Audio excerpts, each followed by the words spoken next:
For that, I'll go to line tool and I'll just left click. Now, when you do that, you'll notice that your cursor will look like this, two intersecting lines. This type of cursor is called point selection cursor. Also, right next to cursor, you'll see this kind of tooltip. Now, if you have this kind of tooltip, that's fine. This is called dynamic input tooltip. If you don't, that's also fine. You can bring it using F12 function key. So press F12 if you don't have it, and if you have it, don't press F12 key. Now, in this case, I will not use this dynamic input. So I'm going to press F12 just to make it disappear.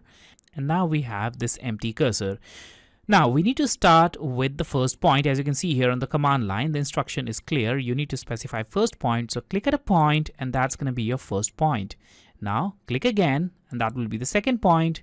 Click again, third point, click again, fourth point. All right.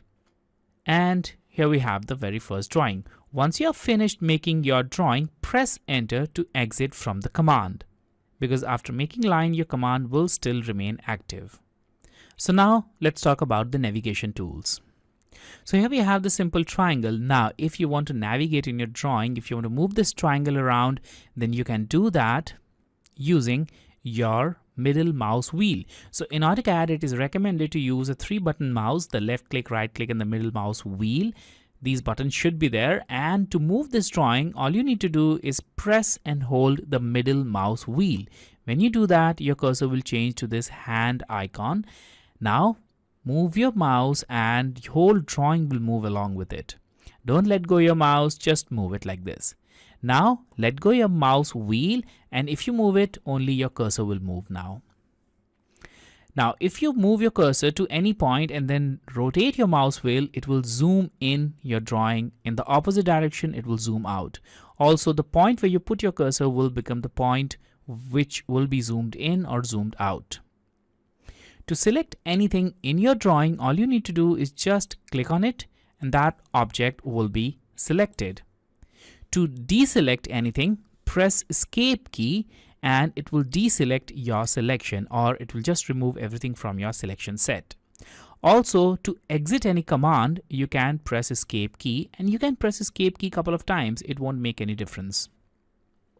Now, before moving on, I'm going to make another drawing here. I'll just make a circle. So I'll go to circle, I'll click at a point, and I'll click at another point. So now we have a triangle and a circle. So if you want to select anything in AutoCAD, as I mentioned earlier, you can select it using this left click. So hover your cursor over the boundary and left click, it will be selected. That's easy. But if you have a lot of objects in your drawing and if you want to make that kind of selection, then you can use the windows. So click at a point and let go your cursor, then move your mouse to the right and you're going to get this window. This window, this solid window, is called selection window, and everything which is completely inside this window will be selected. In this case, the circle is selected as it is completely inside this window. Now, if I click here and I'll move to this side, I'm going to get this window, which is the solid window, and everything which is inside the window will be selected. Now, the second window is crossing window, and for this, click, let go your cursor. Don't click and hold your cursor, just click and let go. Now move your mouse to the left and you're going to get this dashed window, which is also called the crossing window. In this case, any object which even touches the boundary of this crossing window will be selected. So in this case, the circle and